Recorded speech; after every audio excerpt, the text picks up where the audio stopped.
Je vous invite à ouvrir dans Romains au chapitre 8. On a fait une pause dans Romains.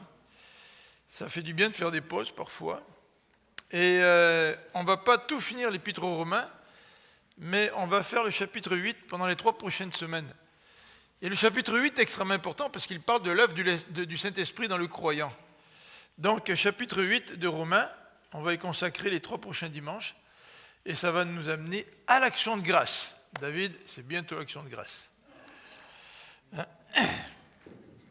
David, quand il a eu 60 ans, il m'a dit ceci. Alors David est en train de se dire, qu'est-ce que je lui ai dit? Il m'a dit ceci, j'ai 60 ans par la grâce de Dieu. Ah, c'est vrai David, tu m'as dit ça, je ne sais pas si tu te souviens. Et c'est vrai que les années passent, le temps passe vite. Hein. Et quand tu nous rappelles que l'action de grâce est là, et que les semaines déboulent, ça nous rappelle que nous vivons soumis au temps, et que la vie que nous avons aujourd'hui, elle dépend de la grâce de Dieu. Et nous pouvons évidemment le remercier, puis racheter le temps comme le Seigneur nous le demande. Alors j'aimerais rapidement faire une petite mise en contexte pour notre passage de Romains 8 de ce matin. Nous allons lire les 17 premiers versets.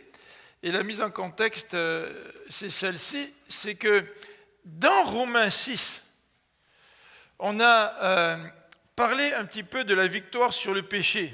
Si vous vous rappelez, on a dit que pour obtenir la victoire sur le péché, Romains 6 nous présente 3 verbes, et on a énuméré ces 3 verbes, bien sûr. La victoire sur le péché comprend plusieurs éléments, et Paul n'est pas en train de nous donner tous les éléments importants sur la victoire sur le péché, mais Paul nous dit, vous devez savoir qui vous êtes. Vous devez vous considérer dans le Seigneur. Vous devez offrir vos corps. Alors, si vous voulez remettre ça en perspective, vous pouvez toujours regarder ça chez vous. Je sais que certains d'entre vous prenez des notes, et certains m'ont dit que vous repassez les notes après pendant la semaine, ou même la journée même. Et vous pouvez donc regarder ce chapitre de nouveau, chapitre 6, que nous sachions que nous avons été ensevelis avec le Christ et que nous sommes ressuscités avec le Christ. Ça, c'est la première chose à savoir si on veut lutter contre le péché. On est mort avec le Christ, on est mort au péché. Est-ce qu'on est convaincu de ça? Ou est-ce qu'on cède chaque fois qu'il y a une tentation?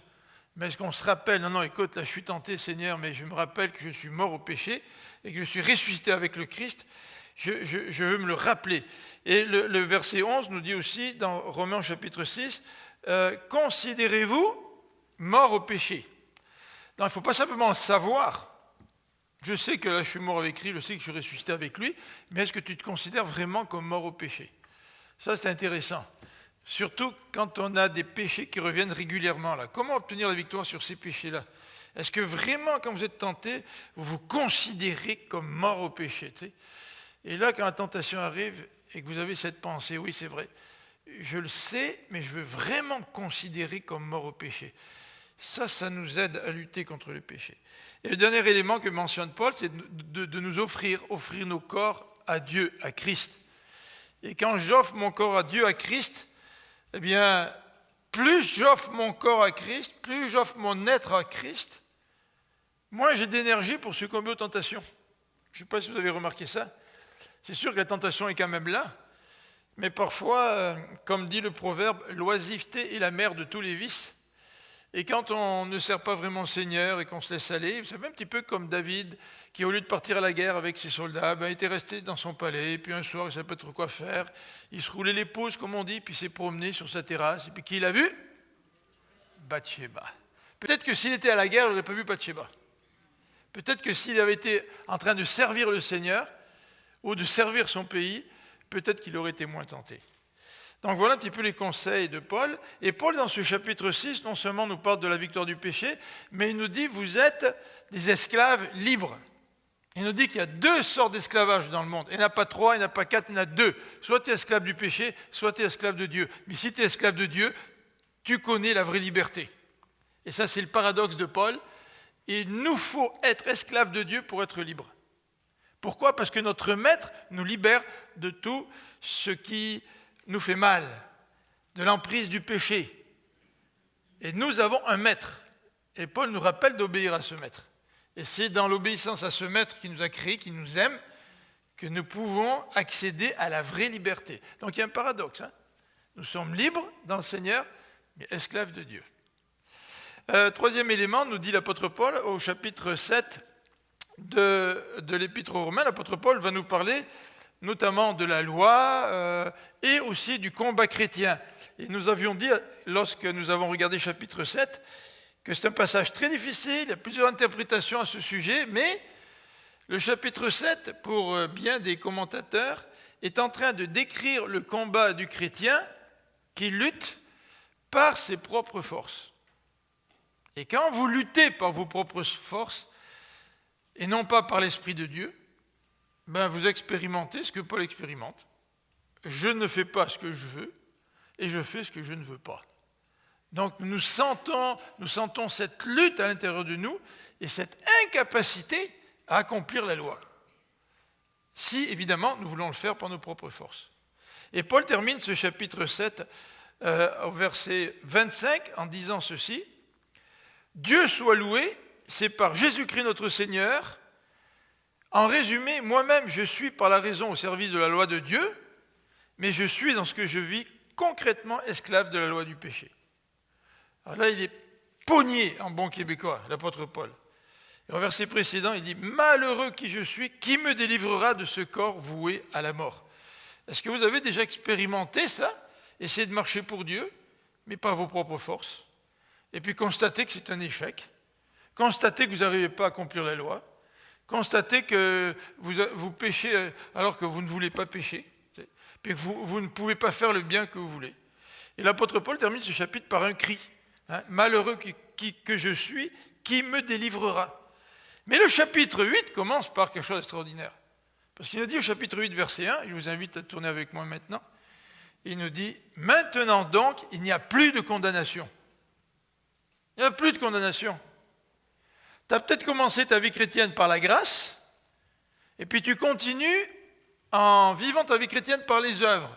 Et là, tu te rends compte que tu n'y arrives pas. Et l'apôtre Paul nous dit « Maintenant, il n'y a plus de condamnation. » Et il va nous présenter, par opposition à la vie par les œuvres, moi je veux accomplir la loi par mes propres forces, puis je n'y arrive pas, même si je suis chrétien. Là. Il veut nous présenter par contraste une vie qui est conduite par l'Esprit. Et c'est ce qui est décrit au chapitre 8. Et ce texte est tellement riche que j'ai décidé de le présenter en trois parties. Vous connaissez la fin du texte. Qui peut nous séparer de l'amour de Dieu? Il n'y a rien, même pas la mort, même pas les anges, rien ne peut nous séparer de l'apôtre Dieu, dit l'Épître aux Romains. Donc, passage très connu. Alors, dans ce texte que nous allons lire dans quelques instants, nous allons avoir donc la description de la nouvelle expérience du chrétien qui ne vit plus par les œuvres. Quelqu'un qui va vivre par l'esprit. Donc, c'est l'esprit dans le chrétien qui trouve la place dans la vie du chrétien. C'est cet esprit qui est la source de la marche chrétienne. C'est plus moi, c'est plus mon désir d'accomplir la loi, c'est le Saint-Esprit qui est à l'intérieur de moi. Alors, le thème du chapitre 7, c'est vraiment celui de la vie par l'esprit. Et si vous aviez pris un crayon pour noter toutes les fois où il est question du Saint-Esprit dans Romains, vous allez voir qu'avant Romains 8, 2, il est question 2 fois du Saint-Esprit. Et quand on arrive à Romains 8, eh bien, il est question de 20 mentions du Saint-Esprit dans le chapitre 8. Alors évidemment, le centre de ce chapitre 8, c'est qui? C'est le Saint-Esprit.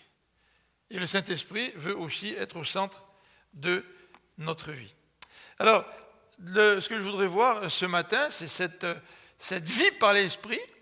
Et j'aimerais la décrire autour de 3 axes. Et le premier axe, c'est que dans ce début du chapitre, Paul nous dit « Il n'y a plus de condamnation ». On va regarder ça. Il n'y a plus de condamnation dans les versets 1 à 4. Et on va regarder l'explication que Paul nous donne. Pourquoi il n'y a plus de condamnation? Ensuite, nous allons regarder une description de la nouvelle vie par l'Esprit. Une description que Paul nous donne des versets 5 à 13, c'est certainement la section la plus longue de ce passage. Et nous allons regarder aussi comment cette vie par l'Esprit comprend un élément extrêmement important. C'est le Saint-Esprit qui confirme notre adoption. C'est le Saint-Esprit qui témoigne à notre esprit. Ce n'est pas moi qui essaie de convaincre quelqu'un en disant « t'es chrétien ». Non, non, c'est le Saint-Esprit dans le croyant qui donne la conviction à ce croyant qu'il appartient à Dieu. Donc, si vous ne savez pas si vous êtes chrétien aujourd'hui, ultimement, moi, je ne peux pas vous convaincre. Vous savez, je peux vous poser certaines questions, puis voir si vous aimez le Seigneur, si vous vivez pour lui. Mais ultimement, la conviction que je suis chrétien, que j'appartiens à Dieu, elle vient par le Saint-Esprit qui est en moi. Et c'est la raison pour laquelle les persécutions n'ont jamais pu détruire l'Église. Parce que la conviction que nous avons dans notre cœur ne vient pas de nous. Ce n'est pas une conviction humaine. C'est une conviction qui vient de Dieu. Ça, c'est une œuvre extraordinaire. En fait, dans le passage, l'expression est utilisée en rapport avec le Saint-Esprit. C'est le Saint-Esprit de vie. Dans Genèse, chapitre 1, l'Esprit de Dieu se mouvait au-dessus de l'abîme. Il était là, l'Esprit. Et là, on apprend dans Romains chapitre 8 que le Saint-Esprit, c'est un Saint-Esprit de vie. C'est lui qui donne la vie. Alors, je vous invite à lire maintenant la première section de ce passage, le verset 1 à 4, qui nous dit que la vie par l'Esprit, c'est une vie pour laquelle il n'y a plus aucune condamnation. Alors, lisons à partir du verset 1er.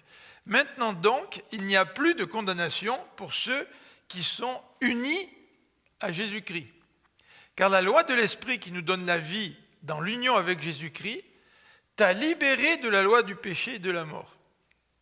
Car ce que la loi était incapable de faire, parce que l'état de l'homme la rendait impuissante, Dieu l'a fait. Il a envoyé son propre Fils avec une nature semblable à celle des hommes pécheurs, et pour régler le problème du péché, il a exécuté sur cet homme la sanction qu'encourt le péché. Il l'a fait pour que la juste exigence de la loi soit pleinement satisfaite en ce qui nous concerne, nous qui vivons, non plus à la manière de l'homme livré à lui-même, mais dans la dépendance de l'Esprit. On va prier ensemble. Seigneur notre Dieu, merci pour ce passage qui nous parle de cette vie par l'Esprit, et nous te prions pour que nous puissions saisir ce que c'est que cette vie par l'Esprit. Parfois, nous avons l'impression que vivre par l'Esprit, c'est toujours avoir le nom de l'Éternel à la bouche. Ou parfois, nous avons l'impression que vivre par l'Esprit, c'est tout le temps invoquer Dieu d'une manière peut-être un peu superstitieuse, mais vivre par l'Esprit, ce n'est pas tout à fait de cette manière-là que tu le décris dans ce chapitre. Donc nous aimerions, Seigneur, que tu nous montres encore davantage ce que c'est que vivre par l'Esprit, afin que nous puissions, nous aussi, davantage vivre par le Saint-Esprit. Amen. Alors, verset 1er, il n'y a plus de condamnation pour ceux qui sont en Jésus-Christ. Pourquoi il n'y a plus de condamnation? Il n'y a plus de condamnation, premièrement, la première raison nous est donnée au verset 2, car. On va expliquer pourquoi il n'y a plus de condamnation. Puis au verset 3, on va avoir une deuxième explication, car. Deuxième explication pour laquelle il n'y a plus de condamnation. Alors, dans le chapitre 7, vous vous rappelez, dans le chapitre 7, il est question de la personne qui va accomplir la loi puis qui n'y arrive pas. Il est question de l'expérience de ce chrétien qui veut marcher avec Dieu par ses propres forces.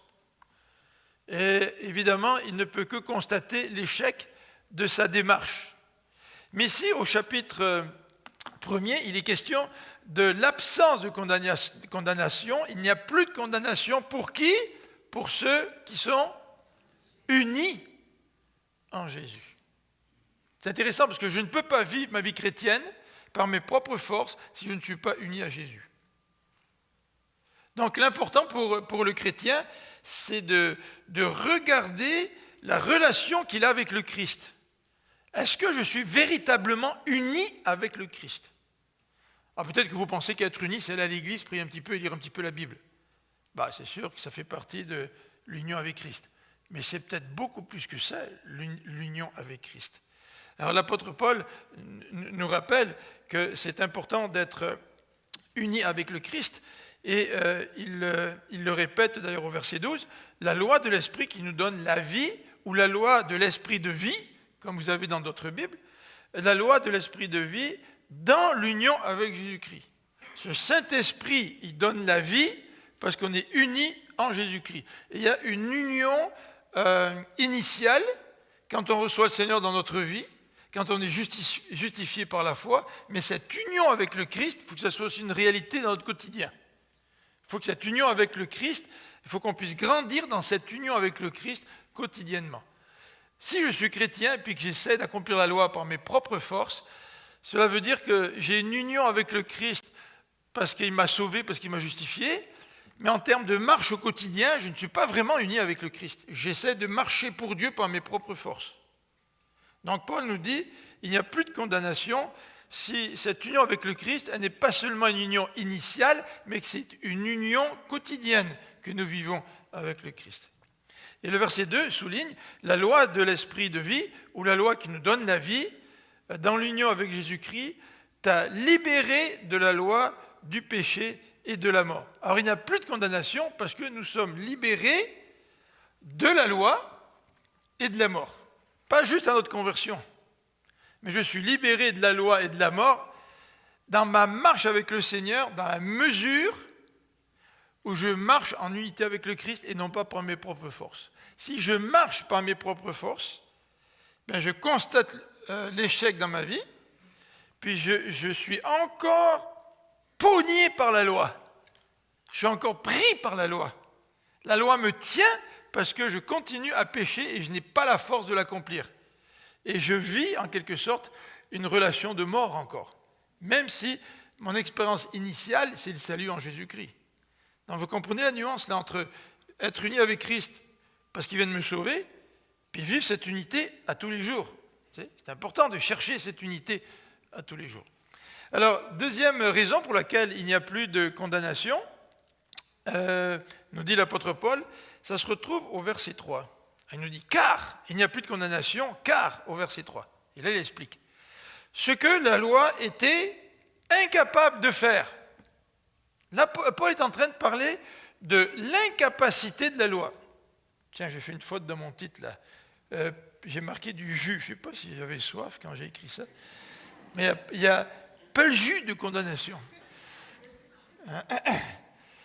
Après, ma femme, en rentrant à la maison, elle va me dire « Chérie, tu aurais dû rien dire, peut-être la moitié, ça ne serait pas perçu. » tu sais. Mais en tout cas, l'incapacité de la loi. La loi est incapable. Qu'est-ce que la loi est incapable de faire? Qu'est-ce qu'elle est incapable de faire, la loi? Que Christ seul peut faire? De nous justifier. La loi est incapable de nous rendre justes. Je ne peux pas, en essayant d'accomplir la loi, arriver à la justice de Dieu, ce n'est pas vrai. La loi elle est incapable de nous rendre justes. La raison pour laquelle la loi a été donnée, c'est pour mettre en évidence mon péché et me donner soif de celui qui va me libérer de la condamnation de la loi. Et cette loi-là, elle est bonne parce qu'elle atteint son but. Le but de la loi, c'est de montrer mon péché. Alors c'est intéressant parce que quand des frères et des sœurs pêchent dans leur vie chrétienne et que des frères et sœurs bien intentionnés vont leur parler, bien souvent, nous pécheurs, nous sommes mal à l'aise. Et puis on n'a pas tellement envie que les gens nous ramènent notre péché. Mais qu'est-ce que nos frères et sœurs font? Ils font l'œuvre de la loi. Et l'œuvre de la loi est bonne parce qu'elle éclaire notre péché. C'est comme un faisceau lumineux qui arrive puis qui éclaire mon péché. Mais si ça s'arrête là, je suis le plus malheureux du monde, dit Paul à la fin du chapitre 7. J'ai besoin maintenant qu'il n'y ait plus de condamnation, n'est-ce pas? Et la loi est incapable de nous soustraire à la condamnation sur laquelle le pécheur se trouve ou nous nous trouvons. Deuxième élément, si on continue au verset 3, la loi est incapable de le faire, ce que la loi est incapable de faire, parce que l'état de l'homme la rendait impuissante. Qu'est-ce que c'est que l'état de l'homme, l'état de l'être humain? Il est pécheur, l'être humain. L'être humain, il est faible. C'est pour ça que la loi est incapable de nous justifier à cause de notre propre péché. La loi ne peut pas nous rendre justes parce que moi, je suis faible, parce que je suis pécheur. Donc il y a deux restrictions en quelque sorte dans ce passage. C'est que la loi est incapable de nous justifier. Et deuxièmement, moi, je suis incapable d'accomplir la loi de Dieu. Et ça, c'est extrêmement important de le reconnaître pour venir à Dieu et demander à Dieu pardon pour nos fautes. C'est la différence entre un homme religieux et un chrétien.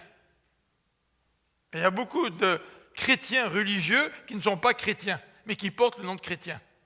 Il y a ce qu'on appelle des chrétiens de nom. À travers le monde, là, il y a des millions de chrétiens, des gens qui portent le nom de chrétien, mais qui n'ont pas compris que la loi était impuissante à les justifier. Et qui n'ont pas compris qu'ils étaient imparfaits et qu'ils étaient impuissants à accomplir la loi. Donc ils continuent, jour après jour, pris sous l'étau de la loi, sous la culpabilité, en essayant d'accomplir la loi de Dieu, mais sans aucun succès. Alors, il n'y a plus de condamnation. Pourquoi ? Bien, Paul l'explique dans la deuxième partie du verset 3. Parce que Dieu a envoyé son propre Fils avec une nature semblable à nous, pas parce qu'il était pécheur, mais il s'est incarné, il est devenu un être humain, pour régler le problème du péché. Dieu a envoyé Jésus pour régler le problème du péché. Et Dieu a exécuté Jésus, il a exécuté sur Jésus la sanction que le péché exigeait. Donc Jésus, en étant cloué à la croix, il subit la sanction que le péché exige, pour que nous ne soyons plus sous la condamnation. Alors, le verset 4 nous présente la conséquence pour le chrétien, et on va regarder la conséquence pour le chrétien au verset 4. Verset 4, il l'a fait, ça c'est Dieu qui a fait tout ça, Dieu qui a pris Jésus, Dieu qui a fait porter le péché sur Jésus, la condamnation du péché. Alors, il l'a fait, Dieu, pour que la juste exigence de la loi soit pleinement satisfaite. Ça, c'est extraordinaire. Je n'ai pas à essayer par mes propres forces à répondre aux exigences de la loi. Ça ne sera jamais pleinement satisfaisant, jamais. Mais il n'y a que le sacrifice de Jésus qui fait que la loi, les exigences de la loi sont pleinement satisfaites. Et c'est la raison pour laquelle la Bible parle de la justification. C'est Dieu qui nous justifie, ce n'est pas nous. Nous sommes incapables de nous justifier pour arriver au salut, et nous sommes incapables de marcher pour Dieu pour nos propres forces une fois sauvés. Et le texte continue au verset 4, en mettant l'accent là. Nous qui vivons, nous ne vivons plus à la manière de l'homme livré à lui-même, c'est-à-dire qui agit par ses propres forces, mais nous vivons dans la dépendance du Saint-Esprit. Alors, si nous n'avons pas compris comment vivre par l'Esprit, nous allons être des chrétiens qui sommes livrés à nous-mêmes et qui essayons de mener la vie chrétienne par nos propres forces. Puis à un moment donné, nous risquons de nous décourager, tout abandonner, parce que nous réalisons que ça ne fonctionne pas.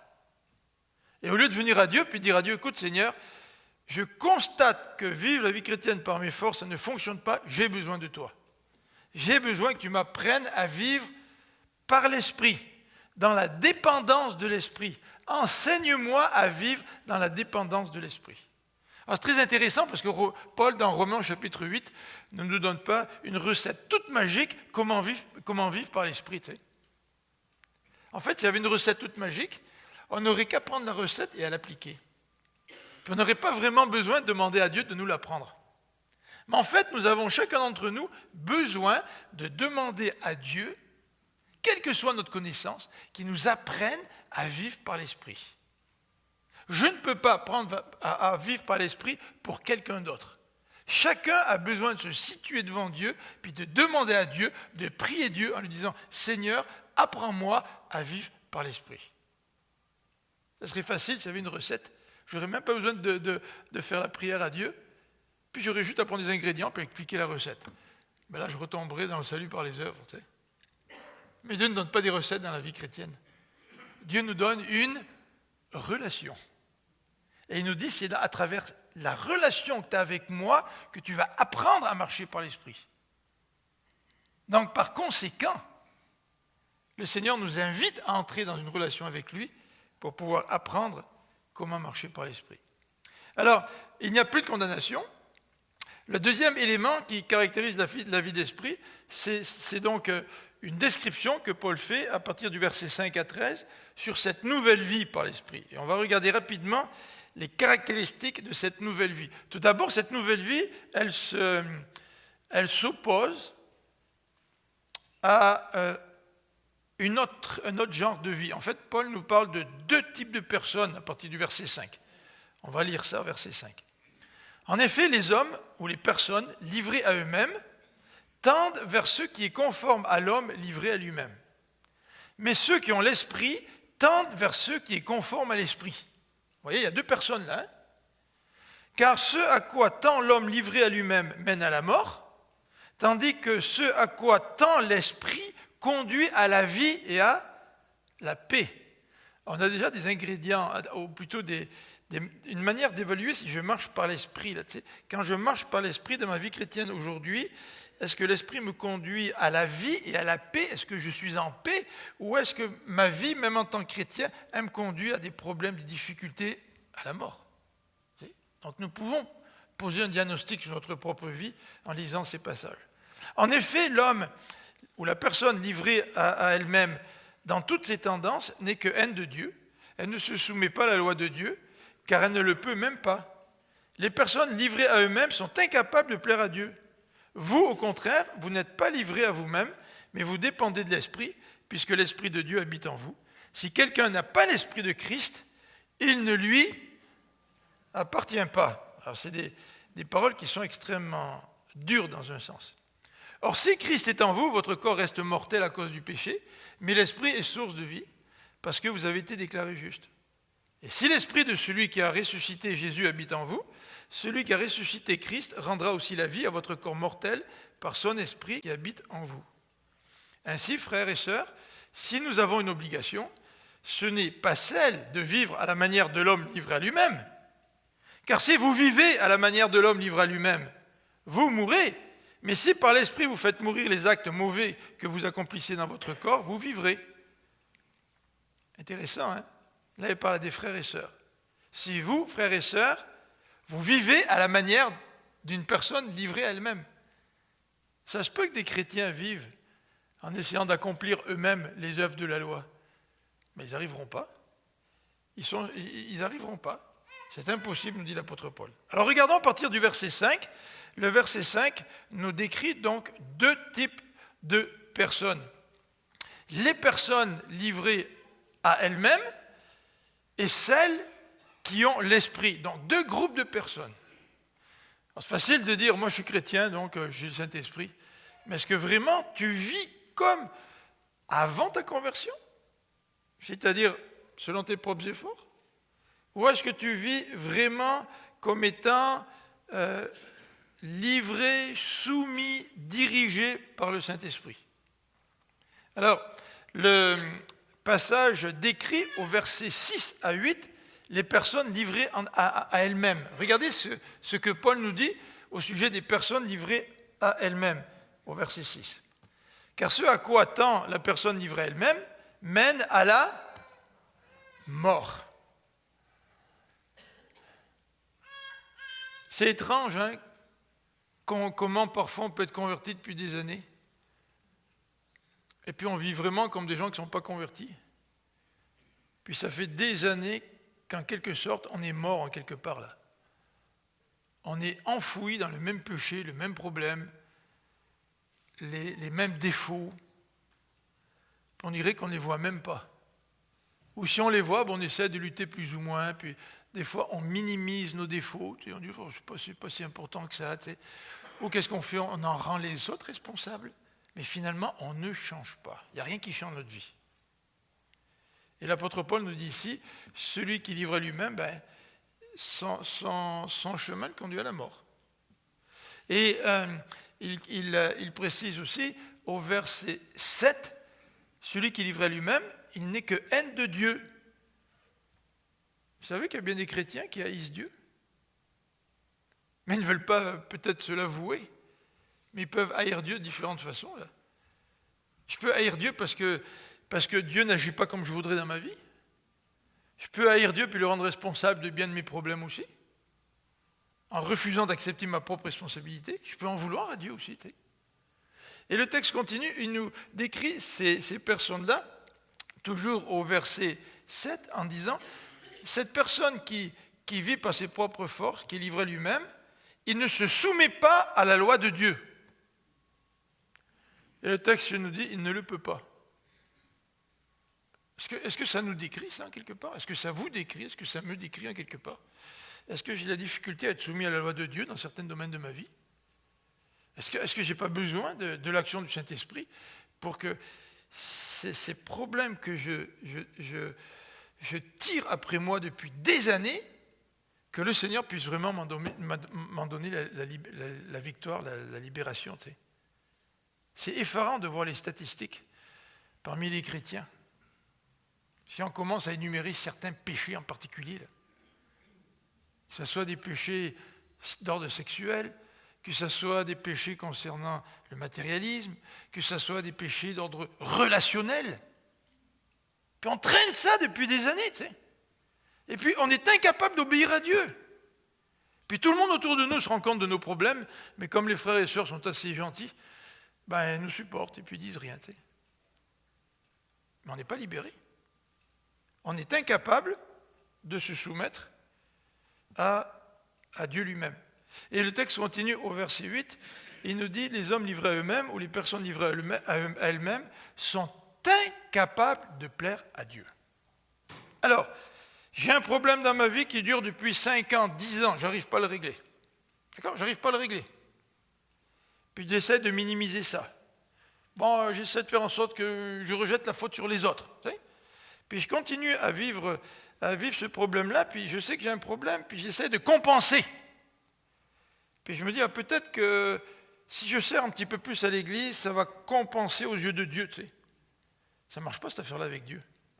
Tu ne peux pas compenser par une bonne conduite les problèmes que tu as dans ta vie et les défaites que tu as dans ta vie. Et le texte nous dit ici, il est incapable de plaire à Dieu. Ben t'essayes, mais tu es incapable. Comme Paul le dit au chapitre 7, tu es incapable de plaire à Dieu.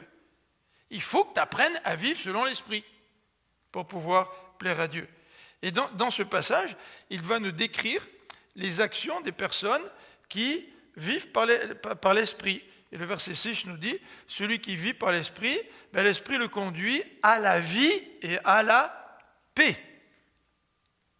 Alors si vous n'avez pas la paix dans votre vie, c'est peut-être une lumière orange, ou peut-être déjà on est rendu à la lumière rouge, je ne sais pas, qui nous dit un problème en quelque part.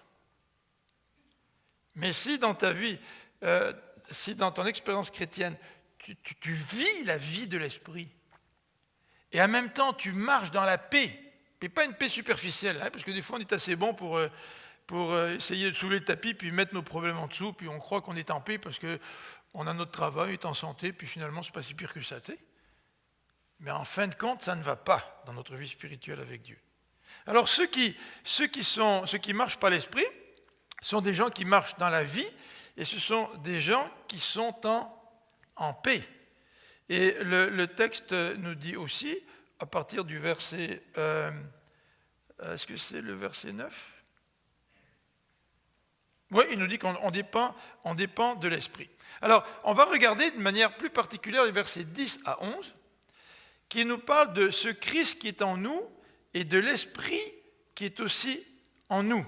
Alors, ce qui est intéressant, au verset 10, il nous est dit « Christ est en vous alors que votre corps reste mortel à cause du péché. » Ça, c'est quand même quelque chose d'intéressant.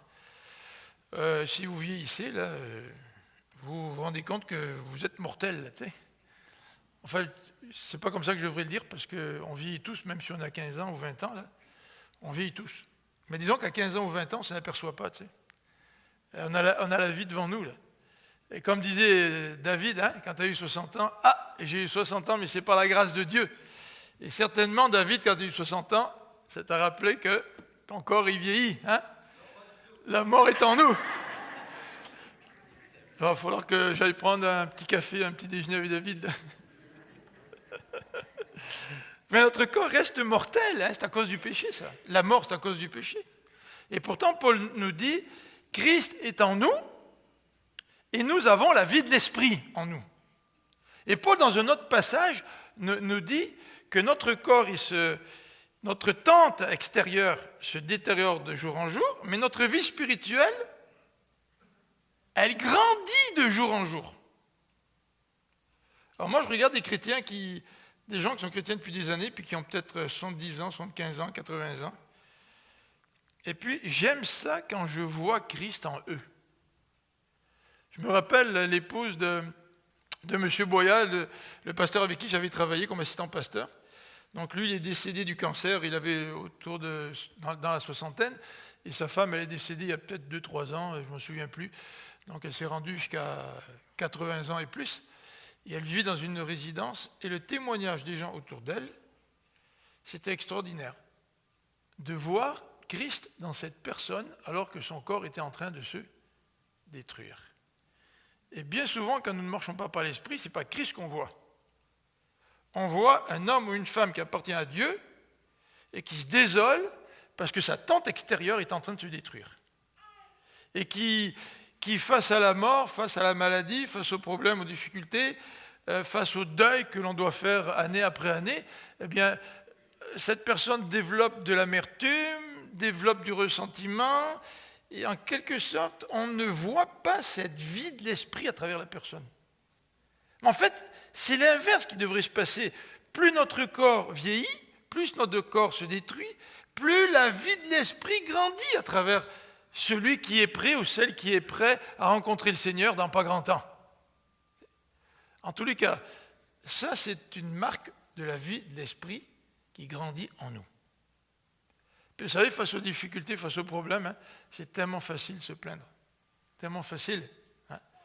Tellement facile de se plaindre dans les épreuves et d'oublier que ce Saint-Esprit est en nous, c'est un esprit de vie, malgré le vieillissement, c'est un esprit aussi de paix, malgré les problèmes qui peuvent nous assaillir. Et c'est vraiment en venant vers Dieu, en priant Dieu, en disant au Seigneur, Seigneur, je veux continuer à vivre par l'Esprit. Je n'apprends pas à vivre par l'Esprit, puis maintenant que j'ai 40 ans, je l'ai appris, c'est fini. C'est pas vrai ça. Vivre par l'Esprit, ça s'apprend jusqu'au moment où on va rencontrer le Seigneur, jusqu'au moment de notre mort. Et Paul veut nous encourager dans ce chapitre 8 de Romains à marcher par l'Esprit. Et au verset 11, voyez-vous, il nous donne un encouragement. Il nous dit, si l'Esprit de celui qui a ressuscité Jésus habite en vous, celui qui a ressuscité Christ rendra aussi la vie à votre corps mortel par son Esprit qui habite en vous. Pourquoi nous croyons la résurrection ? Parce que le Saint-Esprit habite en nous. Et que c'est l'Esprit de Dieu qui a ressuscité Jésus. Et c'est pour ça que je peux connaître la paix et la joie, même si ma tente extérieure se désintègre jour après jour. Et Paul continue au verset 12 en nous disant ceci, « Ainsi donc, frères et sœurs, nous avons une... » Qu'est-ce qu'il y a dans vos Bibles au verset 12 ? Moi, la traduction que j'ai, c'est « Nous avons une obligation ». Ah tiens, moi j'aime bien la vie par la grâce, tu sais. J'aime bien que ce soit un cadeau que Dieu me donne, tu sais. Mais là, dans la version que j'ai, c'est écrit « Nous avons une obligation », c'est-à-dire qu'on a un choix. Nous essayons de nous soustraire à nos choix, pour nous déresponsabiliser, pour minimiser nos erreurs, nos fautes, pour mettre la responsabilité sur les autres. Mais ici, Paul nous dit « Nous avons une obligation », c'est de ne pas vivre à la manière de la personne livrée à elle-même. C'est ça, notre obligation. Notre obligation, c'est de vivre par l'Esprit. Notre obligation, c'est de vivre comme enfant de Dieu dans lequel le Saint-Esprit habite. Et il nous dit, donc, au verset 12, au verset 13, « Si vous vivez à la manière de l'homme livré à lui-même, vous mourrez. Mais si vous vivez par l'Esprit, faites mourir les actes mauvais que vous accomplissez dans votre corps. Et là, vous vivrez. » C'est intéressant. Je ne peux pas faire mourir le péché en moi par mes propres forces, mais je peux le faire mourir par la force et la présence du Saint-Esprit en moi, et c'est une obligation. C'est compliqué la Bible. C'est compliqué. On est prédestiné. Mais en même temps, Paul nous dit, travaillez à votre salut. La Bible te dit, tu ne peux pas accomplir la loi tout seul. Ben ouais, mais Seigneur, comment je peux faire? Ben, c'est par l'Esprit. Mais en même temps, c'est une obligation. Vous voyez, on ne peut pas tomber dans un extrême pour se déresponsabiliser. Parce que le Seigneur nous ramène tout le temps à notre responsabilité, même si nous sommes incapables par nos propres forces. Mais le Saint-Esprit est en nous. Et le Saint-Esprit veut nous aider. Mais nous avons une obligation. Nous avons donc l'obligation de faire un choix. Nous avons l'obligation de faire le choix de ne pas vivre comme une personne livrée à elle-même. Ça, c'est notre obligation. Puis nous avons une obligation, c'est de faire mourir les actes mauvais qui nous caractérisent trop souvent. Dernier élément de cette vie par l'Esprit, avant de passer à ce moment de prière, à partir du verset 14, le texte nous dit ceci. Ceux qui sont conduits par l'Esprit de Dieu sont fils de Dieu. En effet, vous n'avez pas reçu un esprit qui fait de vous des esclaves et vous ramène à la crainte. Et la crainte face à la condamnation de la loi, certainement dans le contexte. Non, vous avez reçu l'Esprit en conséquence de votre adoption par Dieu comme ses fils et ses filles. Car c'est par cet Esprit que nous crions « Abba », c'est-à-dire « Père ». L'Esprit Saint lui-même témoigne à notre esprit que nous sommes enfants de Dieu. Et puisque nous sommes enfants, nous sommes aussi héritiers. Héritiers de Dieu et donc co-héritiers de Christ, puisque nous souffrons avec lui pour avoir part à sa gloire. Intéressant, le verset 14 nous dit « Ceux qui sont », il nous parle du Saint-Esprit qui confirme l'adoption, il nous dit « Ceux qui sont conduits ». Ceux qui appartiennent à Dieu, ce n'est pas seulement ceux qui ont la foi en Dieu, c'est-à-dire qui ont confiance en Dieu. Moi, je connais des gens qui sont catholiques qui ont la foi en Dieu. Ça ne suffit pas d'avoir la foi en Dieu pour être sauvé. La Bible nous dit qu'il faut que tu aies compris ce que c'est que la justification. C'est-à-dire que c'est Dieu qui te déclare juste. Ce n'est pas juste la foi en un Dieu qui existe, mais c'est la foi à un Dieu qui te pardonne et te déclare juste. Ce n'est pas n'importe quelle foi. Mais en plus, Paul nous donne un autre élément pour définir ou décrire le chrétien. C'est aussi celui qui est conduit par l'Esprit. Ce sont ceux qui sont conduits par l'Esprit. Je ne peux pas prétendre avoir la foi. Je ne peux pas prétendre être justifié si je ne marche pas par l'Esprit. Il y a un problème en quelque part. Ces choses-là vont ensemble. Est-ce que nous marchons par l'Esprit? Est-ce que notre marche par l'Esprit démontre que nous sommes chrétiens? Un autre élément en rapport avec cette adoption que le Saint-Esprit confirme dans notre cœur, c'est que le Saint-Esprit nous ouvre la porte à l'intimité avec Dieu. Regardez au verset 15, nous ne sommes plus dans la crainte devant Dieu, la crainte de ne pas accomplir la loi, la crainte de la condamnation, c'est fini ça. Maintenant, l'Esprit te convainc que tu es enfant de Dieu, que tu appartiens à Dieu. Et c'est ce que Paul nous dit. Et c'est la raison pour laquelle nous pouvons appeler Dieu, comment? Papa. Non, pas père, Papa. Mon père. Quand je dis mon père, ça ne reflète pas nécessairement une relation intime avec lui. Quand je dis papa, c'est autre chose. Ça reflète l'intimité avec Dieu. Et mercredi, on a eu la réunion de prière de l'association ici à l'église. Et dans l'après-midi, Daniel Marco était avec nous, puis il nous a partagé, il dit quand ma petite fille me dit papi, c'est ça, mon cœur il fond. Puis il dit moi j'arrête tout, puis je m'occupe d'elle. C'est vrai ce que disait Daniel. Moi j'ai tendance à faire pareil, mais quand c'était mes enfants, ils voulaient me déranger, là c'était pas pareil. Tu sais. Mais quand c'est les petits enfants, là, on dirait qu'on est plus rempli d'amour envers eux. Tu sais. Mais Dieu il est comme ça. Dieu, tu t'adresses à lui en disant papa, et Dieu répond. Dieu, il ouvre grand ses bras pour que nous puissions avoir cette intimité avec lui. Et ce Saint-Esprit confirme notre adoption et nous pousse à nous adresser à Dieu comme papa. Jésus, dans le jardin de Gethsémani, il a dit Abba, que cette coupe s'éloigne de moi. Et on croit que dans l'original de la prière de notre Père, Jésus disait notre Abba qui est aux cieux. Notre papa qui est aux cieux. L'intimité avec Dieu est là. Et cette intimité avec Dieu, elle est possible. Pourquoi? Parce que le Saint-Esprit est en nous. Et c'est lui qui nous pousse à nous adresser à Dieu en criant « Papa ». Est-ce que c'est ce type de relation que tu as avec Dieu? Quand tu vis des difficultés, des problèmes, des défis dans ta vie, est-ce que le Saint-Esprit te pousse vers ton Papa céleste? Si ce n'est pas le cas, demande à Dieu qu'il t'apprenne à marcher par l'Esprit. Parce que ça, c'est une caractéristique de celui qui marche par l'Esprit, de se tourner vers son Papa céleste. Et le dernier élément du Saint-Esprit qui confirme notre adoption, c'est le témoignage de l'Esprit en nous. Au verset 16, il est dit, ce Saint-Esprit témoigne lui-même à notre esprit. Si tu n'es pas sûr d'être chrétien, supplie Dieu pour que Dieu t'en donne la conviction. Ton conjoint ne peut pas te donner la conviction. Ton meilleur ami ne peut pas te donner la conviction que tu es chrétien, que tu appartiens à Dieu. Un pasteur ne peut pas te donner la conviction que tu appartiens à Dieu, c'est impossible. Si tu n'as pas la conviction que tu appartiens à Dieu, crie à Dieu pour que dans sa grâce, son Saint-Esprit puisse témoigner à ton esprit que tu es enfant de Dieu. Si le christianisme c'était une religion humaine, on pourrait casser cette religion ou essayer de l'anéantir. Mais tu ne peux pas anéantir le témoignage du Saint-Esprit dans la vie du croyant.